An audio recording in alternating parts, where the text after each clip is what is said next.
सोनिया फरियाद, क्या किया है आपने? आपकी वजह से रिकॉर्डिंग स्टार्ट नहीं हो रही। मैम हो गई है ये। चलो, चलें तो हमारा आज का टॉपिक जो है should be interesting for you, but let's see. तो वो हमें दोनों बुक से पढ़ना है। टॉपिक हमारा है वही हमने जो कल बताया था, Pauli spin paramagnetism. Pauli spin paramagnetism जो है ये सोनिया का ज्वाइन नहीं हो रहा है।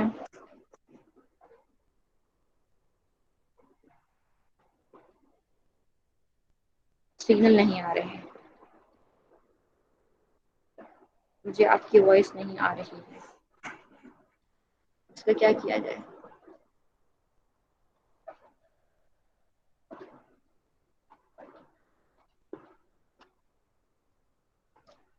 बेटे अपना राउटर जो है ना उसको बंद करके चलाएं एक दफा, फिर देखें सिग्नल आते हैं कि नहीं।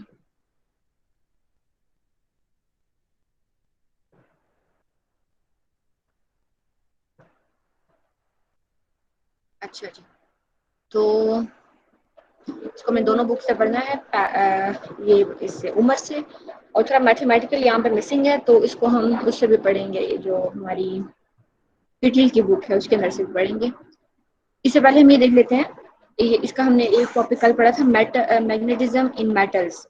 मैग्नेटिज्म इन मेटल्स का मतलब है कि मेटल्स वो मटेरियल्स है ना जिनमें के कंडक्शन इलेक्ट्रॉन्स होते हैं या फ्री इलेक्ट्रॉन गैस होती है जिनके अंदर, और वो इलेक्ट्रिसिटी कंडक्ट कर सकते हैं।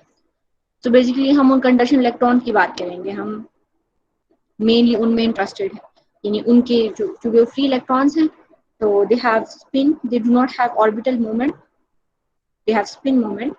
सो उसकी वजह से वो मैग्नेटिज्म में हिस्सा लेंगे, या वो स्पिन की वजह से। हमने पहले देखा था कि वो हमने उनकी एनर्जी स्टेट्स भी बना के देखी थी, हमने कहा था फर्मी लेवल तक वो फिल हो रहे हैं, याद है ना वो सारा कुछ। जी मतलब मैम। आपका जो क्वांटम नंबर है ना, अब जो टोटल क्वांटम नंबर है वो ओनली स्पिन क्वांटम नंबर है, उसमें कोई ऑर्बिटल जो कंट्रीब्यूशन है वो नहीं है। एक तो इसलिए, मतलब इसलिए ही बल्कि कि क्योंकि वो राउटर का, राउटर को और क्या कहते हैं बेटा, जो आपका डिवाइस है इंटरनेट वाला ना उसको बंद करके दोबारा चलाइए। अच्छा, तो यानी वो इलेक्ट्रॉन जो कि फ्री हैं, they are not bound to the atoms any more, they are free electron, it's called free electron gas.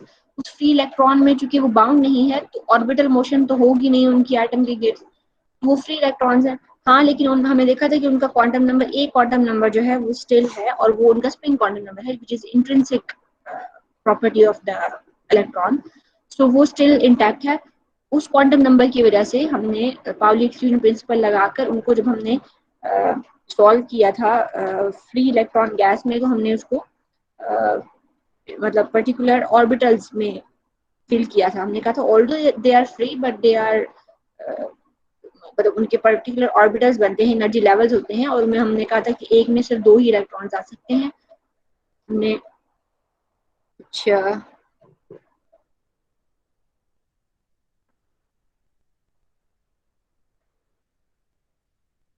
White board कहाँ गया?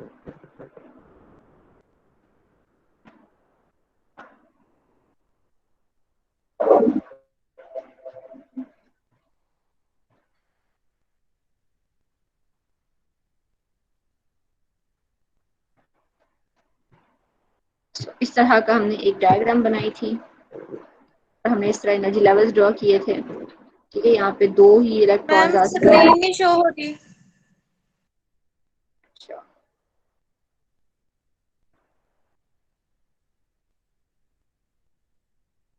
अब हो रही है? जी मैम। तो ये याद है ना आपको, हमने इसको अप टू फर्मी लेवल तक फिल किया था।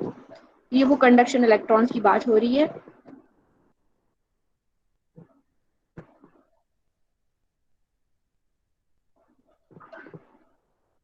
सो most metals are paramagnetic. Most metal जो है पैरामैग्नेटिक इसलिए होती है क्योंकि आपको पता है उनके लास्ट शेल में इलेक्ट्रॉन जो है वो कंप्लीटली फिल नहीं होते, और वो अनकम्प्लीट फिल शेल जो होते हैं, दे exhibit paramagnetism. ठीक है. There are also few important metals which exhibit ferromagnetism. However, तो ये तो हमने अभी तक स्टडी नहीं किया. बहरहाल कुछ मेटल्स जो है जैसे आयरन हो गया फेरोमैग्नेटिज्म शो करते हैं. In this section we shall treat only paramagnetic metals.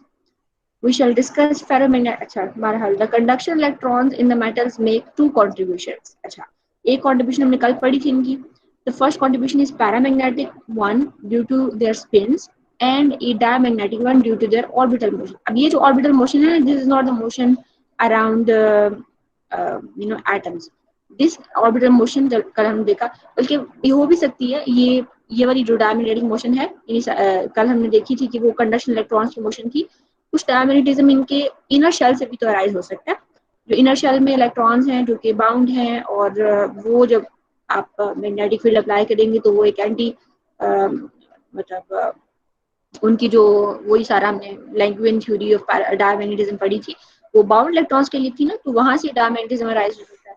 हमने देखा कल कंडक्शन इलेक्ट्रॉन्स की वजह से डायमैग्नेटिज्म अराइज होता है. साइक्लोट्रॉन मोशन परफॉर्म करते हैं, सो वो उसको हम ऑर्बिटल मोशन कंसीडर कर सकते हैं, induced by the magnetic field. So, but this motion is induced. It's not the motion orbital motion. ये induce होगी magnetic field से. कल जो हमने देखा था spiral motion जो थी.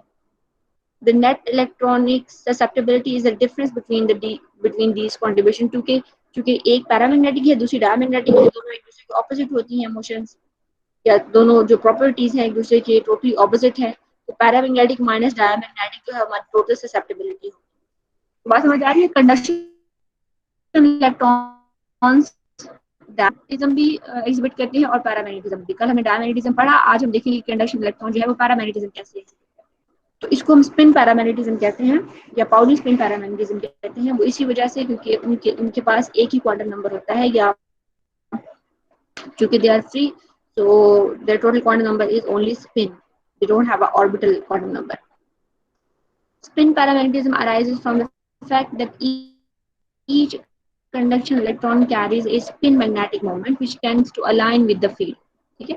अभी पैरामैग्नेटिक है तो स्पिन जो है वो in the direction of magnetic field align होने की कोशिश करेगा. In calculating the susceptibility one may incline to use the result. अब ये वाला जो रिजल्ट है ना 9.41 ऊपर, ये basically result quantum theory of paramagnetism का.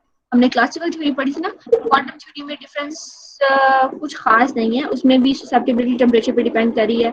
हमने कल पैरामैग्नेटिक, शायद परसों हमने पढ़ा पैरामैग्नेटिक, तो हमने देखा वहां पर भी ससेप्टिबिलिटी पैरामैग्नेटिक मटेरियल्स के लिए टेम्परेचर पे डिपेंड कर रही है. जिसको हमने क्यूरी लॉ कहा था. मैंने कहा था कि जैसे जैसे टेम्परेचर इंक्रीज होगा ससेप्टिबिलिटी कम हो रही है. Susceptibility basically somehow is related to the magnetization, which mean the magnetization is getting disturbed, right. Temperature increase करने से मैग्नेटाइजेशन या alignment of magnetic type of movements in the direction of magnetic disturb होते हैं. तो with J is equal to S is equal to 1/2, so J जो है वो L चूंकि 0 है तो S 1/2 हो गया, which gives this. ये जो ये हमने ऑलरेडी यानी कैलकुलेट की हुई है कि टेम्परेचर पे डिपेंड करती है पैरामैग्नेटिक मटेरियल्स के लिए बस, बट इसके लिए नहीं, यानी कंडक्शन इलेक्ट्रॉन की पैरामैग्नेटिज्म के लिए नहीं. ये पहले वाले जो हमने पैरामैग्नेटिज्म पढ़ा था उसके लिए कैलकुलेट की थी.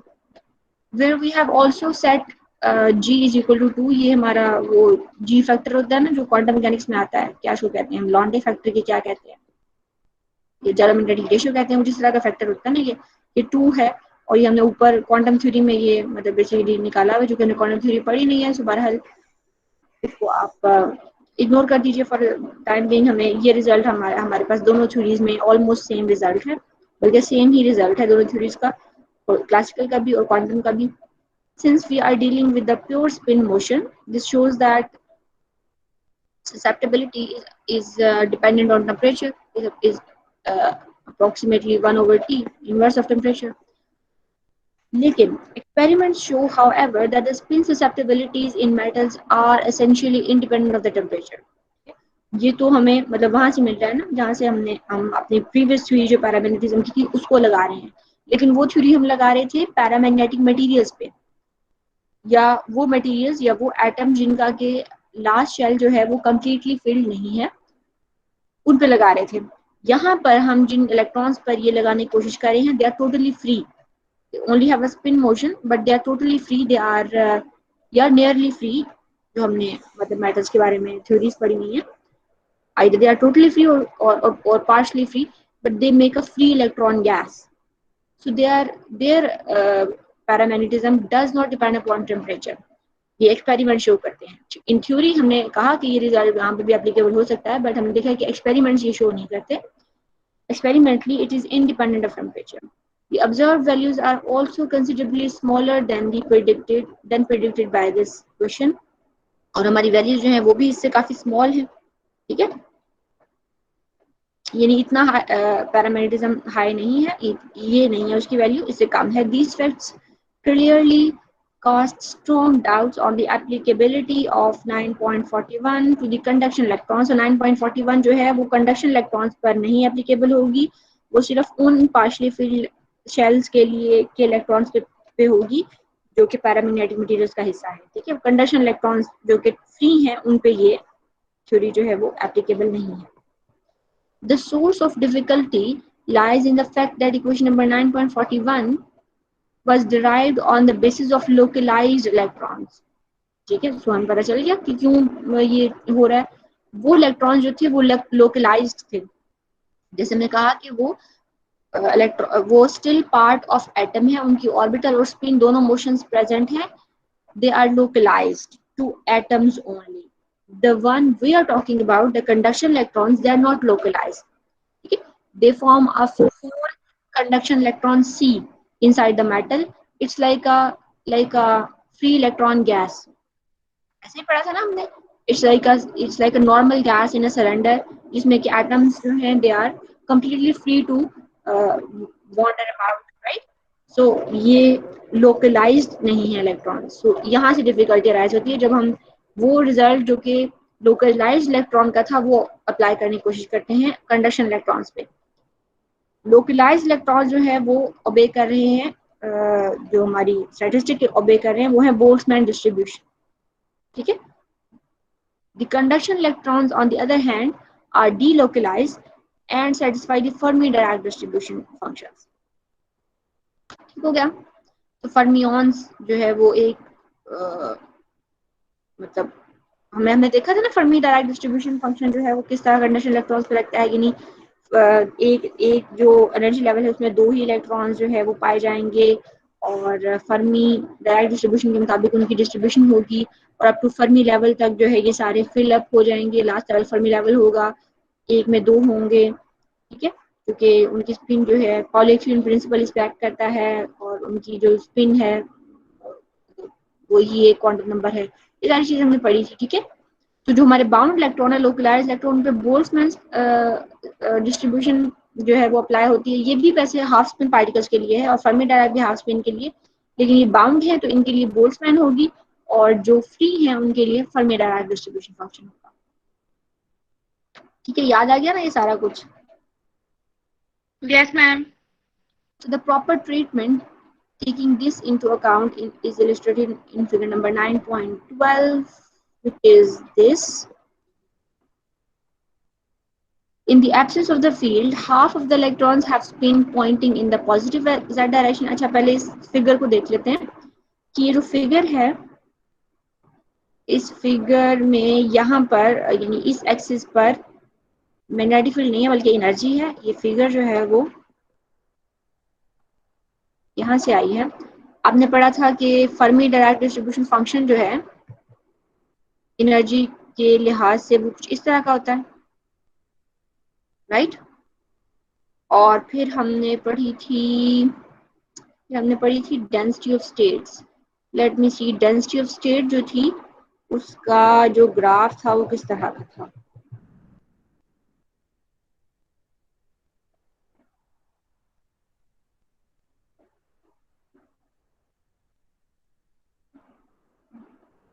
दोनों को फिर हम कंबाइन करते थे तो ग्राफ जो था वो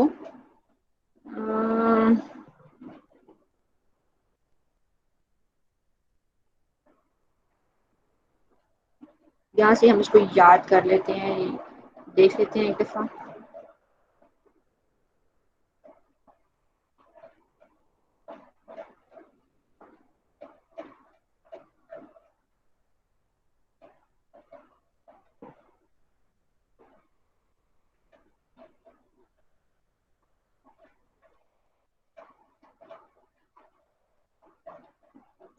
स्टार्ट में हमने कहा था ना कि जो नियरली फ्री इलेक्ट्रॉन मॉडल है वो कुछ चीज़ों को एक्सप्लेन नहीं करता। हाँ, ये रहा। उनमें हमने देखा था कि वो कंडक्शन को ठीक से एक्सप्लेन नहीं करता, मैग्नेटाइजेशन को नहीं करता। तो ये मैग्नेटाइजेशन की एक्सप्लेनेशन वहाँ से वो देखने लगे हैं अब। अच्छा, ये हमने देखा था कि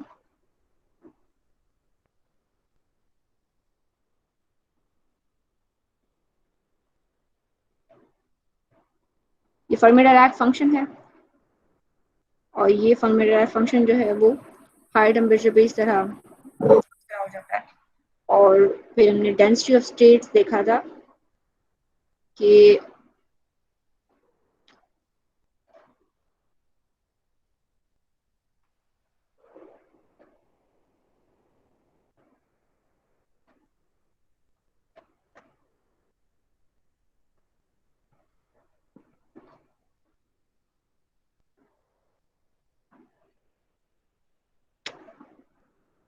डेंसिटी ऑफ स्टेट का ओरिजिनल ग्राफ कैसा था, ये था।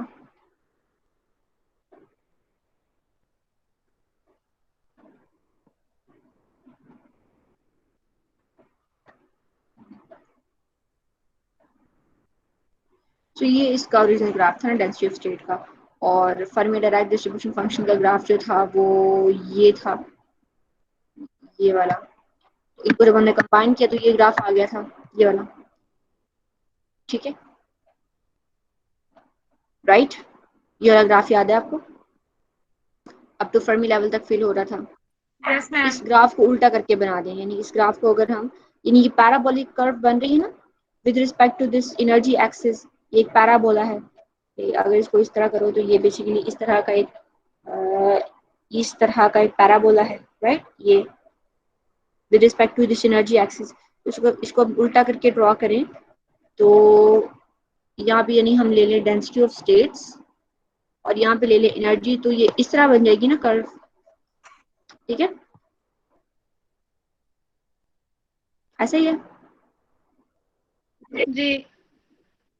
तो जो स्पिन अप वाले पार्टिकल्स हैं उनको हम, तो ये जो डेंसिटी ऑफ स्टेट है स्पिन डाउन पार्टिकल्स की है। इस तरह जो स्पिन अप पार्टिकल्स हैं उनके लिए हम यहाँ ड्रॉ करते हैं।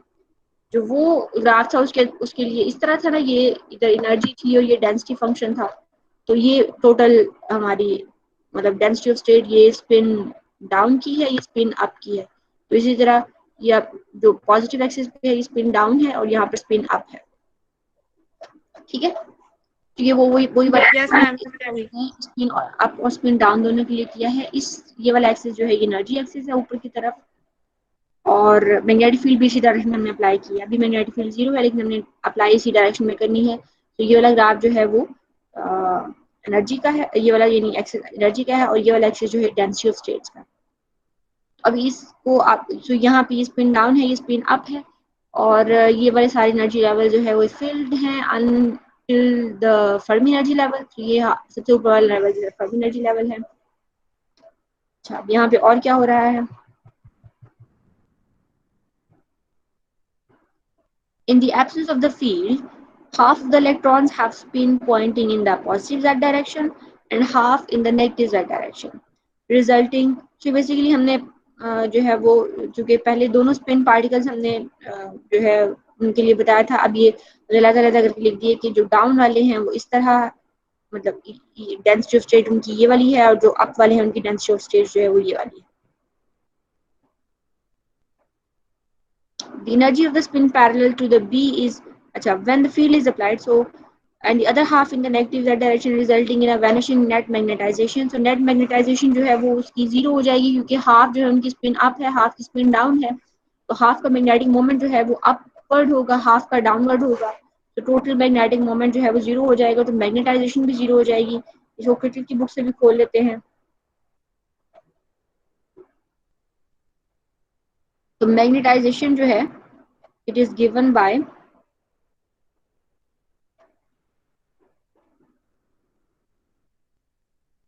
This formula. का है फॉर्मूला? ये वाला फॉर्मूला। फॉर्मूला नजर आ रहा है आपको?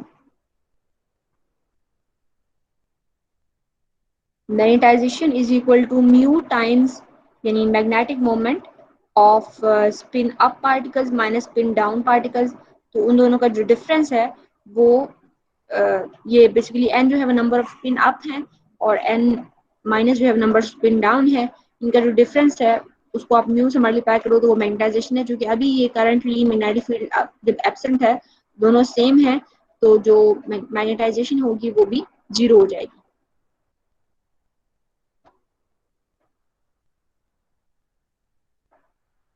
तो यहाँ पर ये सारी थ्योरी भी ऑलमोस्ट वही है।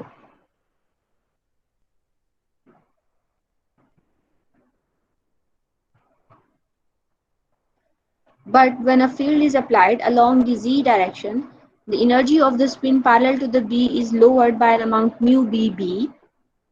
ये एनर्जी होती है ना जब आपको याद है ना v is equal to mu dot B, mu B cos theta, और बी जो है वो जी डायरेक्शन में हो तो जी डायरेक्शन में चूंकि सेम डायरेक्शन है कॉस थीटा 1 हो जाएगा और म्यू बी बी हमारी एनर्जी होगी। ये मैक्सिमम एनर्जी जो स्टोर होती है किसी भी मैग्नेटिक मोमेंट में जब आप उसको मैग्नेटिक फील्ड में रखते हो, यही है ना।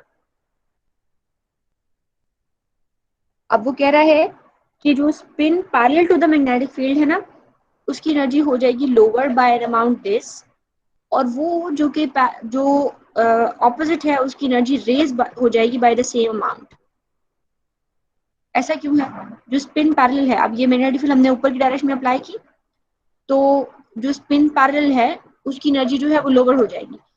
ये हमने देखा था कि भाई जो आपके magnetic moment in the direction of magnetic field होते हैं ना, तो जो मैग्नेटिक मोमेंट जो है वो in the direction of magnetic field होते हैं, चूंकि उन मैग्नेटिक मोमेंट को कोई खास उन पे काम नहीं होता उनको अलाइन करने के लिए, तो उनके अंदर पोटेंशियल एनर्जी भी स्टोर नहीं होती ना, तो उनकी एनर्जी जो है वो लोअर हो जाएगी। हाउएवर जो इससे डायरेक्टली ऑपोजिट है यानी 180 डिग्री आउट ऑफ फेज है, उनको यहाँ से यहाँ मूव करने में हमें पाई एंगल लगेगा, यानी कॉस माइनस 180 हो जाएगा ना, कॉस और कॉस माइनस 1 हो जाएगा, ये प्लस म्यू बी बी आ जाएगा, ये माइनस म्यू बी हो जाएगा और ये प्लस हो जाएगा।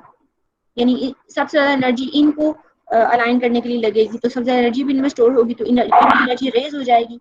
बात समझ आ रही है?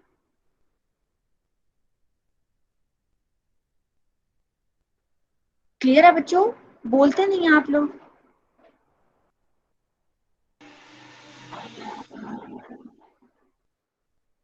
सो रहे हैं सब लोग, फोन लगा के अपना लेक्चर तो सो रहे होंगे, ऐसा ही है?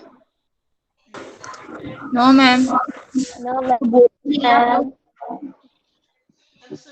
नो या मैम, मैं मुझे समझ आ गया है। नाम लेके मैं सबको नाम ले लेके बुलाऊं कि भाई आप बताएं ठीक है या नहीं? ये बात क्लियर है कि दोबारा यस बताऊं? मैम। ये बात क्लियर है ना? जो पैरेलल मैम होंगे ठीक मैग्नेटिक है। फील्ड के उनकी एनर्जी मैम जो है वो लोअर हो जाएगी, और जो स्पिन के ऑपोजिट होंगे उनकी एनर्जी रेज हो जाएगी, क्योंकि उनको अलाइन कराने के लिए ज्यादा एनर्जी रिक्वायर्ड है। सो इनकी एनर्जी हायर हो गई, यहाँ ये हमारा जीरो लेवल था, इनकी एनर्जी हायर होगी by an amount mu B, और इनकी एनर्जी लोअर होगी by an amount the same amount mu B. ठीक है, ये नीचे आ गया। सो यहाँ से यानी ये वाला जो एनर्जी डिफरेंस है जीरो से लेके नीचे तक ये माइनस म्यू बी है, और जीरो से लेके ऊपर तक प्लस म्यू बी है। तो जो टोटल डिफरेंस होगा इन दोनों का आपस में, दोनों डेंसिटी ऑफ स्टेट्स का, स्पिन अप और स्पिन डाउन वालों की, वो क्या हो जाएगा 2 म्यू बी। ठीक हो गया? टोटल एनर्जी डिफरेंस है। लेकिन अब ये देखिए फर्मी लेवल जो है ये ऊपर शिफ्ट हो गया है, और अभी अभी इन्होंने ये शो नहीं किया हुआ, एक इंटरमीडिएट डायग्राम भी है जिसमें कि होता ये है, शायद इन्होंने शो की हो।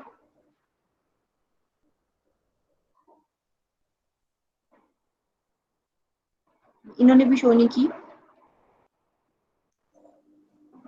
चलेगा। एक इंटरमीडिएट डायग्राम कुछ इस तरह की होगी कि मोमेंटरीली आपके पास ये वाली सिचुएशन होगी, ये तो नीचे आ गया है, ये ऊपर चला गया है। सो इलेक्ट्रॉन जो है वो इसमें ये फड़ियां यहाँ तक फिल हो रहे थे, इसके इलेक्ट्रॉन भी, क्योंकि स्टार्टिंग में तो दोनों में सेम इलेक्ट्रॉन थे ना, तो ये यहाँ पर डिफरेंस आ जाएगा एनर्जी में। इन लास्ट शेल जो है फील्ड वो इनका कुछ और होगा, स्पिन अप वालों का, और स्पिन डाउन वालों का कुछ और होगा। तो मोमेंटरीली ऐसा होगा, और उसके बाद क्या होगा, यहाँ से कुछ इलेक्ट्रॉन इधर शिफ्ट हो जाएंगे, आप एरो का निशान दिखा रहे हैं ना, यहाँ से कुछ इलेक्ट्रॉन जो है उधर शिफ्ट हो जाएंगे, so that they will manage done such that the Fermi level stays the same. Fermi level जो है वो डिस्टर्ब ना हो. The situation which ensues is energetically unstable. कौन सी सिचुएशन जिसमें कि एक अप चला गया है raised by energy mu B, up हो गया है, दूसरा डाउन हो गया है, वो अनस्टेबल स्टेट है. And hence some of the electrons near the Fermi level begin to transfer from the opposite spin half to the parallel spin one, leading to a net magnetization. अब क्या हुआ कि एक अप चला गया दूसरा down चला गया है, तो चूंकि फर्मी लेवल जो है उसने तो सेम ही रहना है, उसके लिए कुछ इलेक्ट्रॉन्स जो कि स्पिन डाउन वाली स्टेट है उससे स्पिन अप वाली स्टेट में शिफ्ट होना शुरू हो जाएंगे. इससे क्या होगा कि यहाँ पर इलेक्ट्रॉन्स कम हो गए, यहाँ पर ज्यादा हो गए. आप देखिए ओवरऑल वैसे भी नजर आ रहा है, ऐसा ही है. जी मैम. तो स्पिन अप वाले जो हैं उनका नंबर इंक्रीज हो गया स्पिन डाउन वालों से.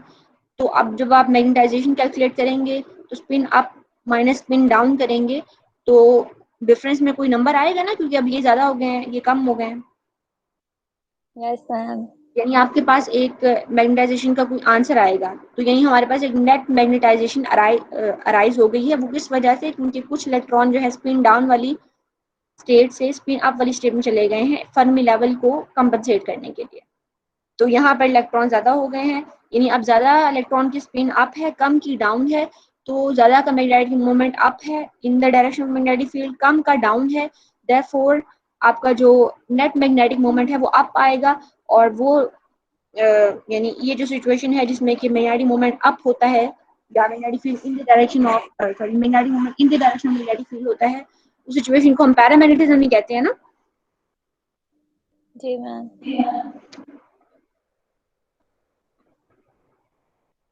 क्लियर है बच्चों यहाँ तक? Yes ma'am. Yes ma'am. Yes ma'am. Okay. Note that only relatively few electrons near the Fermi level are able to flip their spins and align with the field. The other electrons lying deep within the Fermi distribution are prevented from doing so by exclusion principle. अब यहाँ पर वही वाला आता है again जो हमने जब हीट कैपेसिटी कैलकुलेट कर रहे थे, तो अब हमने कहा था ना कि इलेक्ट्रॉन्स जो है वो सारे इलेक्ट्रॉन जो है वो in the process of heat transfer हिस्सा नहीं लेते, कुछ इलेक्ट्रॉन हिस्सा लेते हैं. कौन से इलेक्ट्रॉन हिस्सा लेते हैं? जो कि KBT जो कि आपका टेम्परेचर या एनर्जी रेंज है उसके अंदर लाई कर रहे हों. ऐसा हमने कहा था. हमने कहा था कि हमारे पास ये सारे लेवल्स फील्ड हैं, ये लास्ट लेवल है, तो वो आपके इलेक्ट्रॉन प्रोसेस में हिस्सा लेंगे एनर्जी ट्रांसफर के, जो कि KBT जो हमारा रेंज है उसके अंदर लाई कर रहे हैं. Where T is the temperature जिसके अंदर आप वो टेम्परेचर जो आप प्रोवाइड कर रहे हो ना मटेरियल को, वो टेम्परेचर जो है उसके अंदर यानी KBT एनर्जी के अंदर ये एनर्जी है, यहाँ से ऊपर तक एनर्जी चेंज हो रही है. तो वो एनर्जी KBT एनर्जी जो है उसके अंदर जो इलेक्ट्रॉन्स लाई कर रहे होंगे सिर्फ वो एनर्जी ट्रांसफर या टेम्परेचर के जो हमारा प्रोसेस था उसमें हिस्सा लेंगे, बाकी नहीं लेंगे. तो उसी तरह यहाँ पर भी जो मैग्नेटाइजेशन का प्रोसेस है उसमें भी relatively few electrons will participate. जो बहुत नीचे फर्मी लेवल से इलेक्ट्रॉन्स लाई कर रहे होंगे क्योंकि वो फील्ड लेवल्स होंगे कम्प्लीटली, एक स्पिन अप होगी दूसरे की डाउन, तो वो इस प्रोसेस में हिस्सा नहीं लेंगे.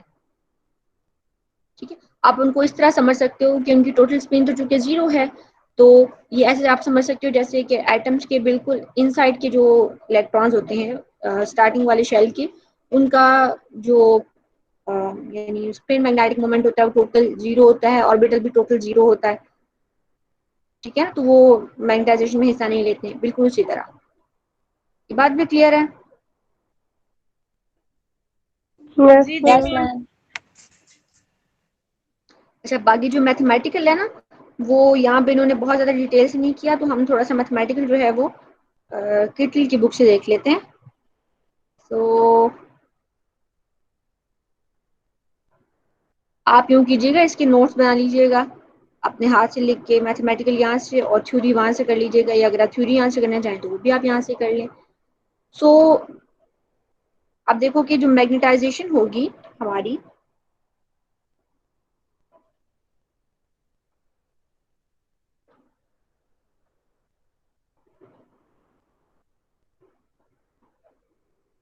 मैग्नेटाइजेशन जो है वो mu times N plus minus N minus है ना। एन प्लस जो है उसकी वैल्यू क्या है, the concentration of electrons with magnetic moments parallel to the field, यानी जिनका के अप है मैग्नेटिक मोमेंट, उनकी कंसंट्रेशन क्या है। अब ये फॉर्मूला जो है ये कंसंट्रेशन ऑफ इलेक्ट्रॉन्स का हमने पहले पढ़ा हुआ है, कंसंट्रेशन ऑफ इलेक्ट्रॉन्स। तो अब चूंकि स्पिन अप वाले इलेक्ट्रॉन्स की डेंसिटी ऑफ स्टेट को आपने क्या करना होता है, इंटीग्रेट करना होता है, बाहर 1/2 एक फैक्टर आता है और डेंसिटी ऑफ स्टेट को आपने इंटीग्रेट करना होता है। अब चूंकि जो हमारी इंटीग्रेशन लिमिट है वो माइनस म्यू बी से ई एफ तक है, स्पिन अप वाले जो है वो इनकी एनर्जी डाउन हो गई थी ना, तो ये माइनस म्यू बी डाउन हुई थी, माइनस म्यू बी से लेकर ई एफ लेवल तक हम इसको इंटीग्रेट कर देंगे। ठीक है, ये सारा यहाँ पे सारे सारे स्पिन अप है, हमने इनकी कंसंट्रेशन फाइंड करनी है। तो जो भी डेंसिटी ऑफ स्टेट्स है, यानी जो भी हमारे लेवल जो है वो ऑक्यूपाइड है, उनकी जो डेंसिटी है पर यूनिट वॉल्यूम, क्या हमारे पास नंबर ऑफ इलेक्ट्रॉन्स है, उसको हम अगर इंटीग्रेट कर देंगे तो हमारे पास ये टोटल नंबर ऑफ जो है वो स्पिन अप आ जाएंगे।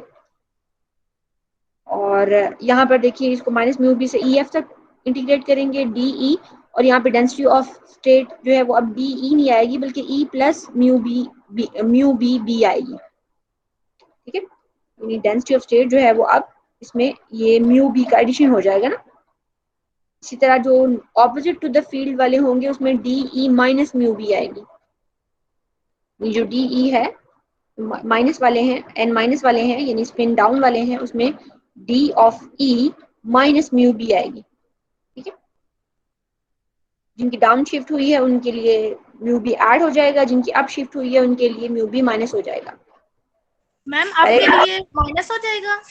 हाँ जी, ये देखिए ना, पहले डेंसिटी ऑफ स्टेट यहाँ से, ये हम डेंसिटी ऑफ स्टेट का पहले ये था ना, जीरो से लेके आप स्टार्ट करते थे और यहाँ ऊपर इन्फिनिटी तक आप कैलकुलेट करते थे स्टेट्स को। जी अब क्या है कि ये वाला लेवल नीचे शिफ्ट हो गया है। ठीक है, जी तो जी ये वाला लेवल, हाँ ये वाला लेवल नीचे शिफ्ट हो गया ना, तो अब ये क्या होगा कि माइनस इसके अंदर आ जाएगा, सॉरी ओके। इसके अंदर ऐड, इसके अंदर एडिशन हो जाएगा, एडिशन हो जाएगा। तो डेंसिटी ऑफ स्टेट हाँ में जी हाँ जी ई प्लस म्यू बी नीचे आ जाएगा ना ये, और जी इसमें ये जीरो से स्टार्ट हो रहा था, इसमें ये चीज माइनस हो गई तो माइनस म्यू बी भी आ जाएगा। ठीक है, ठीक है मैम। तो डेंसिटी ऑफ स्टेट जो है वो ये आ गई आपके पास। अब आप इसको क्या करेंगे कि इसको इंटीग्रेट कर देंगे, लेकिन उससे पहले आप इसके ऊपर ना वो टेलर सीरीज एक्सपेंशन करेंगे। इसकी टेलर सीरीज एक्सपेंशन जो है वो बस दो टर्म्स की करेंगे। टेलर सीरीज एक्सपेंशन यानी कि F of X plus H is equal to F of X plus H times F dash of X. आगे हम हायर टर्म्स जो है वो इनको इग्नोर कर रहे हैं, पहले दो टर्म्स की करेंगे। तो ये आपके पास क्या आ जाएगी, D of E plus mu B है ना, म्यू बी बी है, so D of E plus mu B को मैं बेसिकली मैग्नेटिक मोमेंट को म्यू बी कह रही हूँ, साथ में बी वैसे, सो म्यू बी बी, तो ये आ जाएगा D of E plus mu B और डी डैश ऑफ ई आ जाएगा। ठीक हो गया, यही आ जाएगा ना। फर्स्ट टू टर्म्स लिखी हमने, हायर टर्म्स को इग्नोर कर दिया क्योंकि ये म्यू बी बी जो है ये एक्चुअली बड़ा छोटा सा शिफ्ट है। ठीक है, ये जो शिफ्ट है ना, ये जो अप और डाउन शिफ्ट हुआ है, इट्स क्वाइट स्मॉल। तो जब इसका आप स्क्वायर या क्यूब पावर लेंगे तो ये और छोटा हो जाएगा। तो जीरो टू ई एफ हमने इंटीग्रेट कर दिया डी ई, ये डी आ गया, डी ई आ गया पहली टर्म, और प्लस ये दूसरी टर्म आ गई, दूसरी टर्म में आ गया ये, अभी 1/2 को इग्नोर कर दें, दूसरी टर्म में आ गया म्यू बी और साथ में डी ऑफ ई एफ। जब डी ई एफ कैसे आया, डी ऑफ ई था ना, अब आपने इसको इंटीग्रेट कर देना है। ठीक है, इसको भी यानी हमने दोनों को इंटीग्रेट किया है, 1/2 को इसको भी इंटीग्रेट किया है और इसको भी इंटीग्रेट किया है। तो अभी इसको ऐसे रहने दीजिए, इसको इंटीग्रेट ना करें, इसको इंटीग्रेट कर दें। इसको इंटीग्रेट करेंगे तो यहाँ पे क्या था, यहाँ पे था mu B D dash of E, mu B तो कांस्टेंट है ना, म्यू बी तो कांस्टेंट है, और डी डैश ऑफ ई का क्या आ जाएगा, डैश जो है वो इस समेशन के साथ खत्म हो जाएगा, राइट। और यस यहाँ पे मैम। हमारी लिमिट्स आ जाएंगी, लिमिट्स क्या है, 0 से लेके ई एफ तक। तो जब ई एफ लिमिट पुट करेंगे तो डी ऑफ ई एफ आ जाएगा, और जब 0 लिमिट पुट करेंगे तो डी ऑफ 0 क्या होता है, 0। यानी डेंसिटी ऑफ स्टेट जो है वो 0 से जब स्टार्ट, ये देखिए ना 0 पर तो डेंसिटी ऑफ स्टेट 0 होती है ना, 0 पर तो density of G state ma'am. 0 है। तो ये आ जाएगा आपके पास। अब बाहर जो फैक्टर 1/2 का था उसको आप दोनों से मल्टीप्लाई कर दें, तो इसके साथ भी आ जाएगा और इसके साथ भी आ जाएगा। पता हाँ चल गया ये जी। रिजल्ट कैसा है। Yes ma'am. यस तो ये आ मैम। गई है, this is the density of state of orbitals of one spin orientation with allowance। सो बहरहाल ये सारा आपके पास आ गया है। और जो हमारी with allowance of the downward shift of energy by minus mu b, the approximation is written for kbt less than ef। ठीक है, हमारे जो टेम्परेचर है वो ई एफ से यानी जो एनर्जी है जो हम प्रोवाइड कर रहे हैं it is small, small as compare to E F. या हम ई एफ से नीचे जो है वो इंटीग्रेशन कर रहे हैं, ये हम ई एफ से नीचे की बात कर रहे हैं। ऊपर वाली स्टेट्स वैसे भी एब्सोल्यूट 0 पर तो खाली होंगी। इसी तरह जब आप प्लस वाले को करेंगे या उन इलेक्ट्रॉन्स को देखेंगे जिनकी के स्पिन जो है वो अप है, तो उनकी एनर्जी जो है वो या स्पिन डाउन वाले हैं, ये anti parallel to the spin, spin down वाले हैं। स्पिन डाउन वाले इलेक्ट्रॉन जो है उनके साथ क्या होगा, ये आ जाएगा 1/2 म्यू बी, बी से लेके ई एफ तक। अगेन इनको हम इंटीग्रेट करेंगे, D E, D of E minus mu B. अब क्या हो जाएगा, ये स्पिन डाउन वाले हैं तो इनकी एनर्जी जो है माइनस होगी, क्योंकि पहले ये 0 से स्टार्ट होता है, अब इतनी चीज माइनस हो जाएगी, माइनस म्यू। तो D of E minus mu B. इनको भी आप उसी तरह इसका टेलर सीरीज एक्सपेंशन करेंगे तो यहाँ पर माइनस आ जाएगा, ठीक है। और इसी तरह जब आप इसकी इंटीग्रेशन करेंगे ये डी ऑफ ई एफ आ जाएगा। ये वाली चीज वैसे रहेगी, साथ में फर्स्ट टर्म वैसी रहेगी, सेकंड टर्म जो है उसके साथ माइनस आ जाएगा। तो अब आप क्या करोगे कि मैग्नेटाइजेशन चूंकि mu times N of plus minus N of minus थी, तो यहाँ पे इनकी वैल्यूज पुट कर दें। तो जो फर्स्ट टर्म है इसको आपने इसीलिए इंटीग्रेट नहीं किया कि दोनों में से कैंसिल हो जाएगी, आप देखो कैंसिल हो जाएगी ना। और ये जो माइनस साइन है यहाँ पे जो माइनस साइन है और यहाँ पे जो माइनस साइन है, ये इन दोनों को ऐड कर देगा।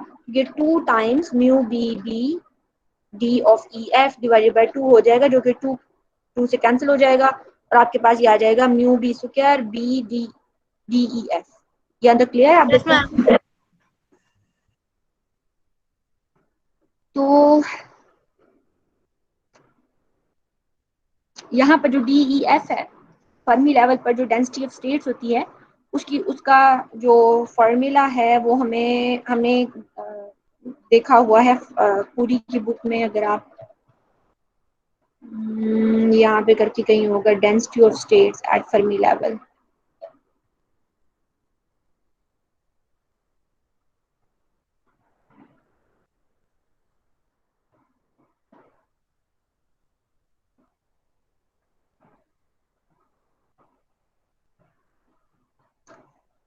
C/2 DEF over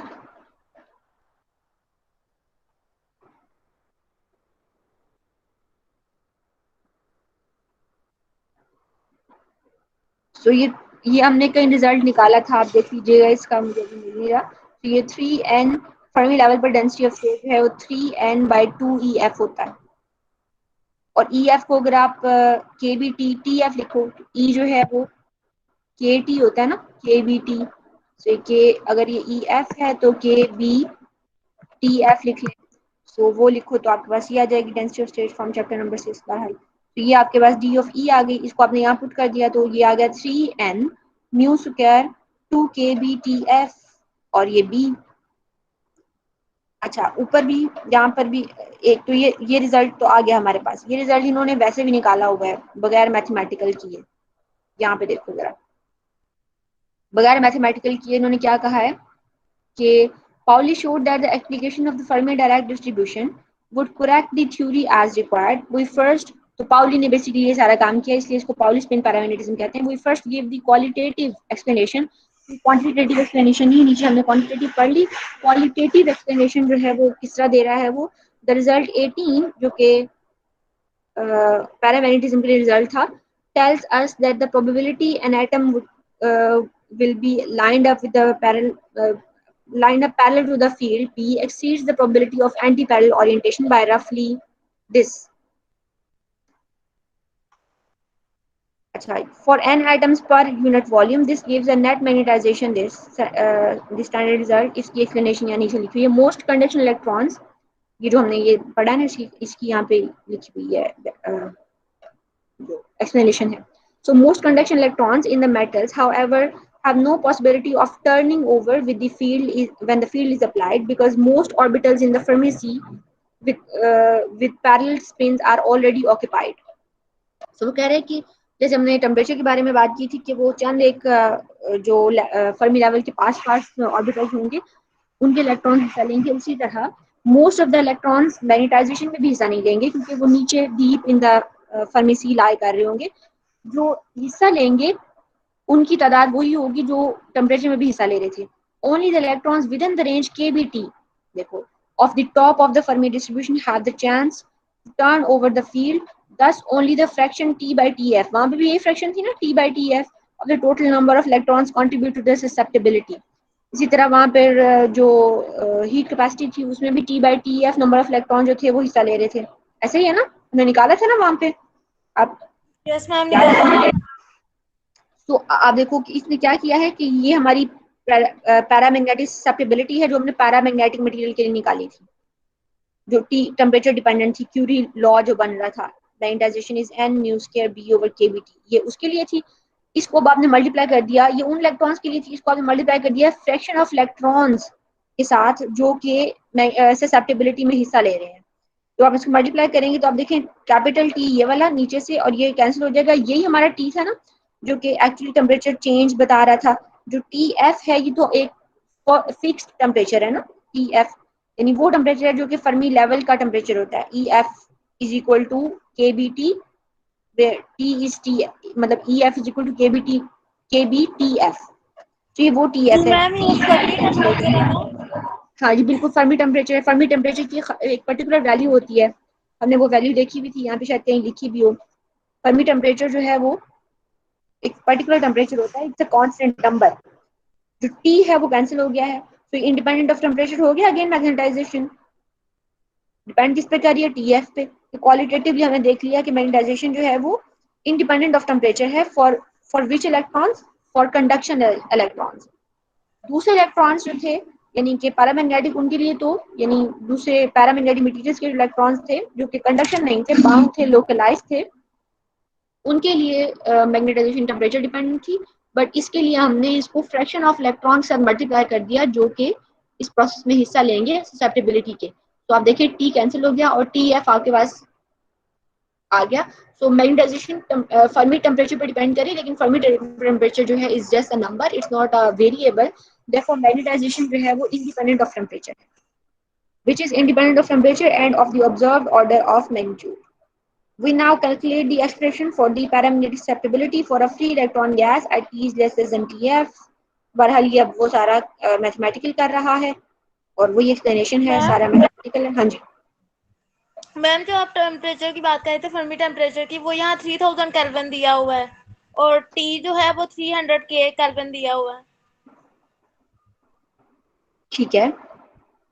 तो ये अभी कहा ना T is less than TF. अच्छा क्या दिया हुआ है दोबारा बताइए. इसकी यूजिंग टिपिकल वैल्यूज दी हुई है T and TF 300 kelvin and 3000 kelvin. TF की क्या वैल्यू है? 3000 केल्विन. हाँ, और T की क्या वैल्यू है? 300 केल्विन. तो T इज लेस देन ना TF. यस ठीक ठीक. अच्छा इसका मतलब समझ लीजिए, मतलब इसका ये है कि ये जो आपका ये यहाँ पर हमारा लेवल जो टेम्परेचर है वो TF होगा. तो हम जो टेम्परेचर दे रहे हैं it's not exactly TF, it's less than TF, which means वो यहाँ से कुछ स्टेट्स को ही इफेक्ट कर पाएगा, सारी स्टेट्स को इफेक्ट नहीं करेगा. समझ आ रही? T जो हम टेम्परेचर दे रहे हैं या वो जो हम कहते हैं ना KBT is less than KBT is less than EF, इसका मतलब ये होता है कि हम जो एनर्जी दे रहे हैं वो बहुत ज़्यादा यानी हाई टेम्परेचर नहीं दे रहे। हम जो एनर्जी दे रहे हैं it can only affect some of the levels below the Fermi level, ठीक है। और वैसे भी जो आपने बताया यानी 300 केल्विन टेम्परेचर 3000 के मुकाबले में बहुत कम है। तो यानी टिपिकल जो हम टेम्परेचर देते हैं 300 केल्विन कितना टेम्परेचर होता है? ऑलमोस्ट रूम टेम्परेचर होता है ना। Yes ma'am. है ना, 273 डिग्री सी होता है जी। और साथ में 273 का मतलब होता है 0 केल्विन। यस यही मैम। मतलब होता है ना। हाँ, उसमें आप ऐड कर लो कोई 27 और ये हाँ ऑलमोस्ट रूम टेम्परेचर है। तो रूम टेम्परेचर को जो आप टेम्परेचर दे रहे हैं वो टीएफ से क्वाइट मतलब लेस है। टीएफ जो है यस। वो टेम्परेचर जो फर्मी लेवल का टेम्परेचर है। टीएफ टेम्परेचर दोगे तो सारे के सारे चीजें जो है ये आयनाइज हो जाएंगी, ये सारी खत्म हो जाएंगी। आपने बहुत कम टेम्परेचर दिया है जिससे सिर्फ ये उस टेम्परेचर की रेंज तक के इलेक्ट्रॉन जो है वो अफेक्ट होंगे, ठीक है।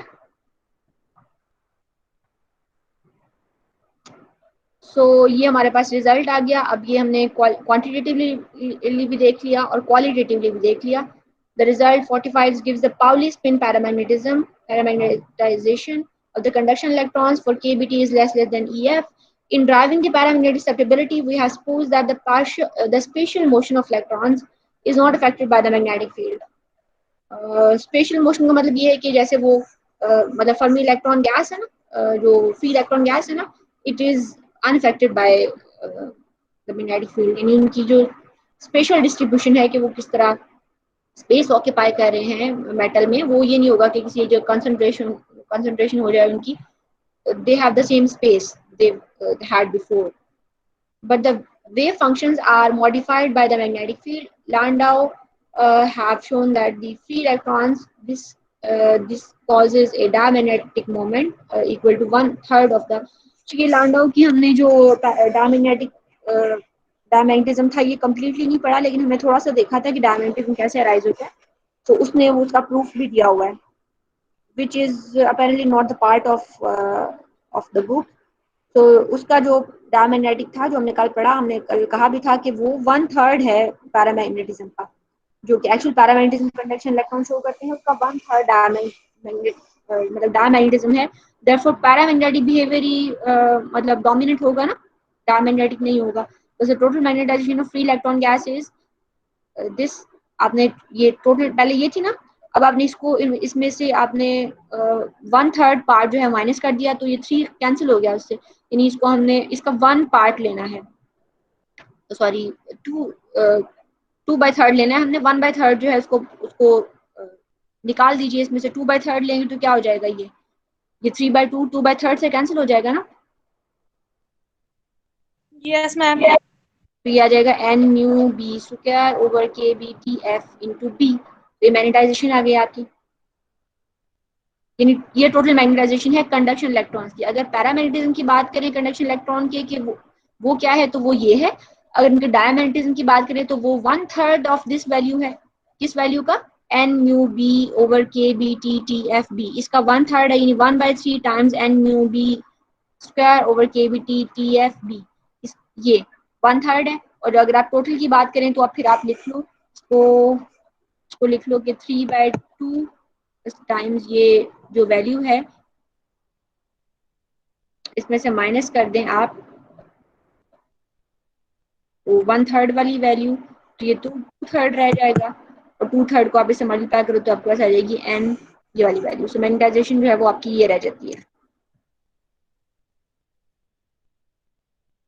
Before comparing 46 with the experiments, अब क्या ये एक्सपेरिमेंटल वैल्यू के करीब करीब है या जैसे हमने पहले देखा कि एक्सपेरिमेंटल वैल्यू जो थी वो पैरामैग्नेटिक से तो डिफरेंट थी, जो टेम्परेचर डिपेंडेंट था। तो अब इसको हम कंपैरिजन करने से पहले वो कह रहे हैं we must take into account of the diamagnetism of ionic cores। अच्छा, बहरहाल ये हमारे सिलेबस का पार्ट नहीं है, ionic cores की हमने नहीं पढ़नी है। Of band effects and of electron interaction in sodium interaction effects increases the spin susceptibility by perhaps 75%। the spin magnetic spin susceptibility is considerably higher for most transition metals। बहरहाल तो यहाँ तक कि हमारा यही हमारा रिजल्ट है। ये कुछ मजीद वो मैग्नेटाइजेशन की बात कर रहा है जो कि आयंस से और इलेक्ट्रॉन इलेक्ट्रॉन ट्रांजिशन से जो है इंटरेक्शन से जो है वो निकलती है। बस उसकी बात हम नहीं कर रहे। यहाँ पे इन्होंने देखें क्या किया है कि बस सिंपली एम मैग्नेटाइजेशन को मल्टीप्लाई किया है एन इफेक्टिव से। N effective again N minus N, N plus N minus N minus है, यानी दोनों स्पिन की जो डिफरेंस है वो एन इफेक्टिव का है। उसने उसको वहां से सिंपली कैलकुलेट कर दिया है। और अच्छा, किटल ने ससेप्टेबिलिटी नहीं लिखी तो आप ससेप्टेबिलिटी भी लिख लीजिएगा।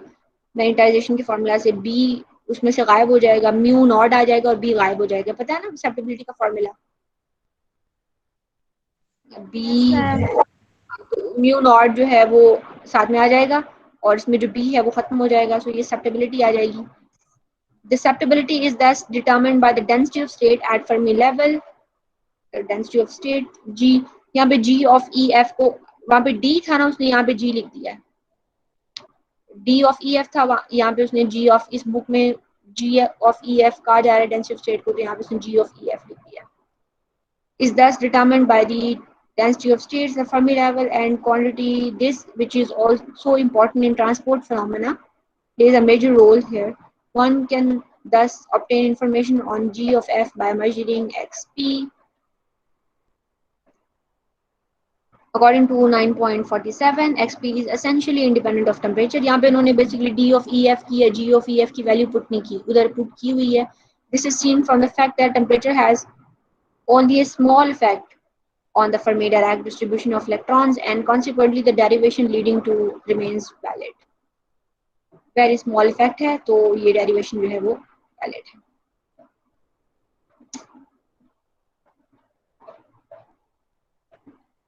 मैम जी ये पूरी की बुक से भी पूरी बुक में नहीं है बेटा ये टॉपिक। आपने खोली थी साथ? हाँ, मैंने उसमें आपको ये बताने के लिए खोला था कि ये डी ऑफ ई जो है, जो हमारा ग्राफ है, उसके अंदर ये कर्व कहाँ से आया है, ये यहाँ से आया है। जी मैम। ठीक है, ये वो एक्सप्लेनेशन है जो हम पहले पढ़ चुके हैं। यहाँ पे उन्होंने टी एफ की वैल्यू भी लिखी हुई है। ट्रांजिशन मतलब parameter susceptibility is exceptionally large. Ma'am ji, हाँ जी। मैम थ्योरी जो है वो इसमें एम ए उमर में अच्छी है और बाकी डेरिवेशन उसमें किटल में अच्छी है हाँ इस जी, ऐसे ही। टॉपिक की। हाँ जी, जहाँ से डेरिवेशन स्टार्ट हो, स्टार्ट पे आप यहाँ तक ये जो ग्राफ तक एक्सेलरेशन है वो यहाँ से कर लें, और जहाँ से डेरिवेशन स्टार्ट हो फिर आप मैग्नेटाइजेशन की वहाँ से लेके ना, ये मैग्नेटाइजेशन का फार्मूला लेके और मैग्नेटाइजेशन कैलकुलेट कर लें। और उसके बाद इसने मैग्नेटाइजेशन के बाद इसने ससेप्टेबिलिटी कैलकुलेट नहीं की, तो वो अगेन आप उमर की बुक पे देखें ससेप्टेबिलिटी क्या लिखी हुई है, या वैसे भी आपको ससेप्टेबिलिटी का फार्मूला पता है वो कैलकुलेट कर लें। यहाँ पे इसने जी ऑफ ई एफ लिखा है, आप वही वाला फार्मूला रहने दें, डी ऑफ ई एफ वाला, और नीचे डी ऑफ ई एफ की हमने जो है वो वैल्यू पुट की हुई है, वो भी टेम्परेचर वाली, वो उस तरह रहने दें आप इसको। ठीक है, बल्कि आप यूं करें, इसके नोट्स बनाएं और मुझे दिखाएं कि आपने ठीक लिखा है कि नहीं। ठीक है, मैम वो इसको दोनों को फोटोकॉपी करा लेते हैं ना, तो फिर वो उसको कटिंग वगैरह कर देंगे। नहीं कटिंग वगैरह नहीं कर देंगे, आप नोट्स बनाएं। ठीक है, लिख लें एक मैम दफा कैटल इसको। के सिर्फ मैथमेटिकल स्टेप लेने हैं, कैटल से सिर्फ मैथमेटिकल स्टेप लेने हैं। टिटल से मैथमेटिकल लेना है। मैथमेटिकल स्टेप भी जो मैं अंदर से मिसिंग थे मैंने बता दिए हैं, वो एलेबरेटली कर लेने हैं। और इधर से आप इसकी थ्योरी ले लें। कहाँ तक थ्योरी लेनी है? जहां तक आप क्या ये ग्राफ्स हैं। ठीक है, जी मैम। करके मेरे साथ शेयर करें, और फिर मैं उसके अंदर जो है वो कुछ पॉइंट्स या कुछ चीजें जो आपने मिस की होंगी वो ऐड कर दूंगी। ठीक है, मैम ये लिखने वाला काम है, इंशाल्लाह वीकेंड तक कर लेंगे वो ना। ठीक है बेटा, अगर आप हाँ नहीं भी जी। करेंगे तो मैं असाइनमेंट में ऐड कर दूंगी। नहीं नहीं। चलो ठीक है, कर लेना, कोई मसला नहीं है।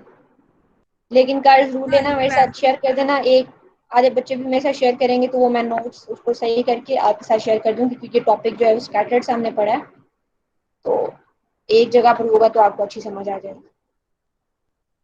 वैसे जी मेरे ख्याल मैम में इंशाल्लाह टॉपिक वीकेंड तक कर इंटरेस्टिंग लेंगे, था, ये ना लिखने तो वाला आपको काम पता है नहीं। बस। हाँ, तो ये टॉपिक तो इंटरेस्टिंग था कि नहीं? जी मैम अच्छा था।